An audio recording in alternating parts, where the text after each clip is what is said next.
I came to Acorn Community for a 3-week visitor period as well.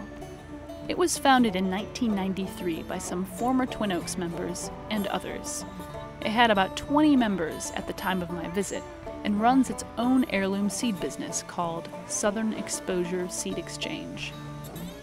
We mostly support the community by running a mail order seed business, and we're different than a lot of seed businesses in that we grow seed here, and we run a mail order catalog where we buy seed from other farms and commercial sources and make those available to the public.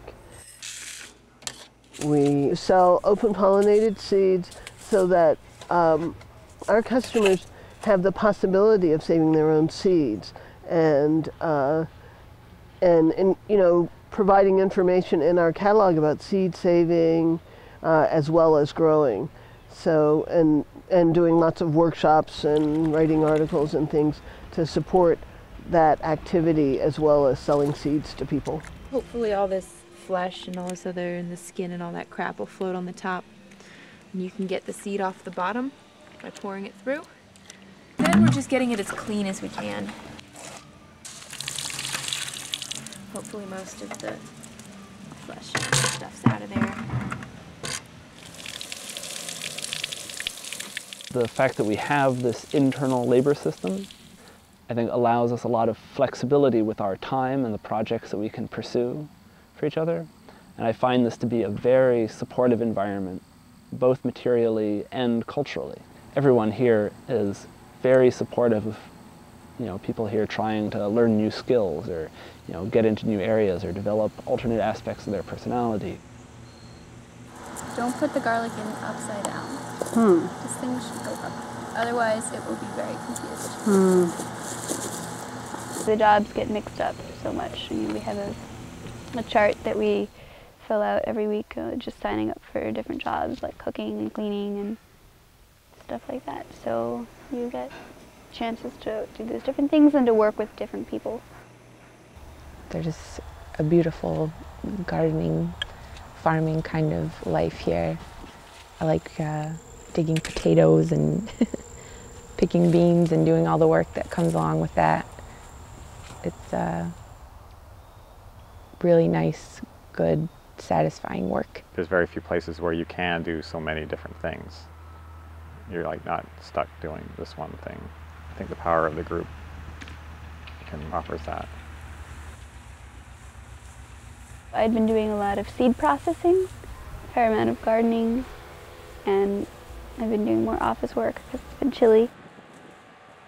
There's also dishes, lots of dishes, and just cleaning, regular cleaning. Food is always cooked by somebody who wants to cook, and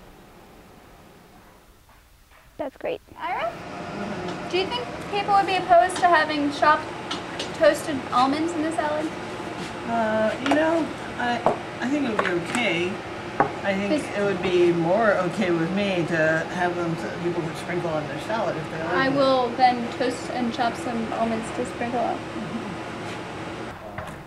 I really like the fact that here you set your own schedule. The schedule can be very accommodating to, if you get sick or if you're really moody and don't want to be around people, and just it fits around people and their needs, whereas in a mainstream job, you have to fit around your job. So I am ringing the 10-minute bell 10 minutes before dinner. We will ring another bell at dinner. And it's kind of an awkward bell to ring, and I'll do my best.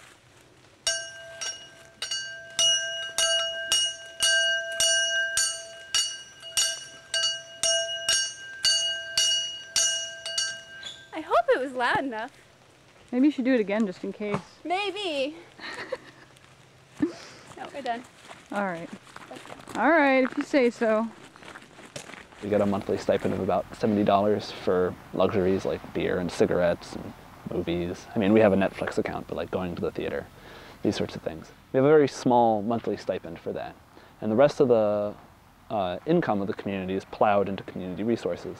And then from that, the different expenses are paid, anywhere from some personal money to health expenses to paying for the business expenses, food or whatever.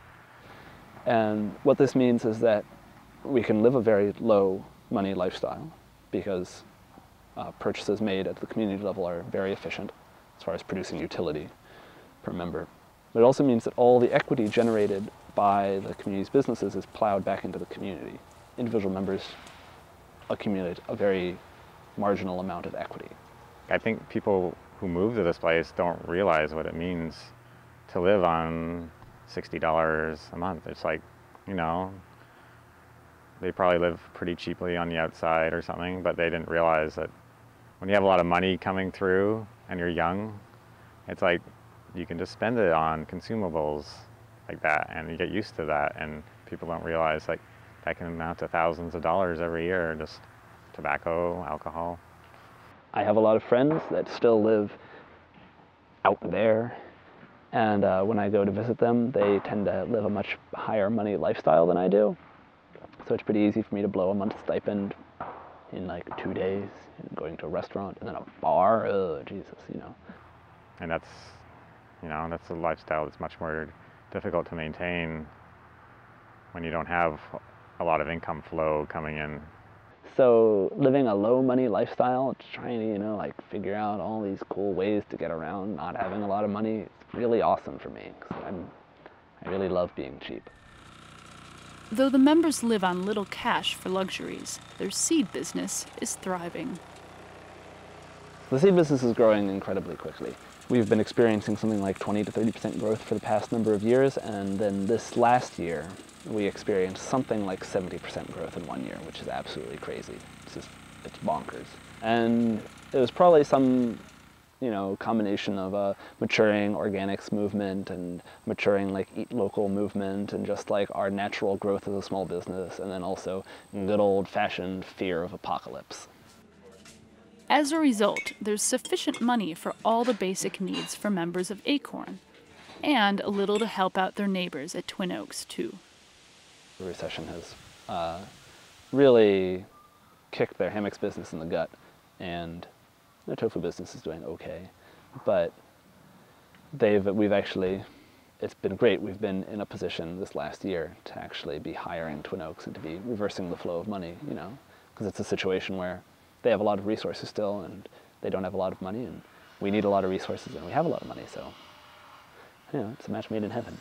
And now finally, 15, 16 years later, when Twin Oaks is at a time of need, Acorn is here to help out with that need. So it's wonderful that we're finally like coming to this really beautiful place.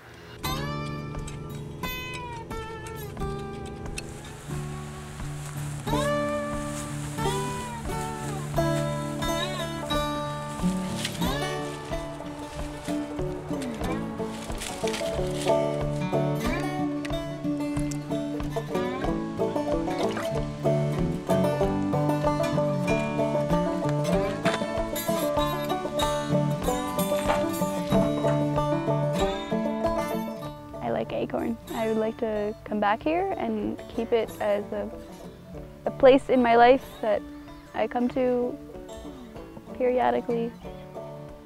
God, we grow our own food here. We go out and pick the lettuce that we eat before we put it on our table. And it's such a simple thing. The great thing about living in a community is living with a bunch of people. The terrible thing about living in a community is living with a bunch of people. But I really like people. So I really like it. I didn't know before I came here how many communities there actually are in this country. And I'd like to see some more of them and see how I fit in different places, if I can fit in other places. I can see myself living here or at another community, and that'll probably happen. I mean, it really depends on what life throws at me. For me, life was throwing out a few really good options. I love Acorn's amazing seed business, and with 20 people, it seemed just small enough to feel like an intimate, extended family. Twin Oaks is so well organized and well established, and there are great people living at both communities. But I decided to live at Light Morning with Richard. There seemed to be a great potential to build on the beautiful philosophy and culture the founding members had set up there. Well, and there's love, of course. Moonlight gray, we got dirt to break, we got a note to pay. I'm gonna plow to the end of the road. Community isn't right for everybody, and different communities are right for different people. What all these places hold in common, though, is that they show us that there are many possibilities for ways to change our lives for the better. Whether you join a community or not, you can start a garden, drive less, consume local food, install sustainable systems in your home, share resources, and get to know your neighbors. With some creativity, all of us can live closer to the land and each other, and achieve a more mindful, peaceful, and loving way of existence. It doesn't really seem like there are alternatives, but there are. Knowing that this is something that I could do later in my life and really, really love. It's just really cool to see people going back to the basics and having a good time doing it. Katie, where are these carrots from? They're from the garden. Really? Our own garden. Wow, that's amazing! And we're gonna eat them fresh? Like that. Holy cow! Fresh. When were they picked? Just today. Oh my God, that's amazing! So is it really possible to make a significant impact in this world, one community at a time? Well, perhaps that's the best way to truly change. One community, one person at a time. We know this way is not for everyone, but we feel like it's a much more sustainable, healthy way to live, and we want as many people as possible who want to live this way to be able to live this way. The way that we live our everyday lives in the United States consumes incredible amounts of resources. But what is going to make living with less resources happen on a larger scale is demonstrating how it can be, comfortable and pleasant to live a modern lifestyle that consumes, a lot less resources. Here's another vision of what the good life in America might look like.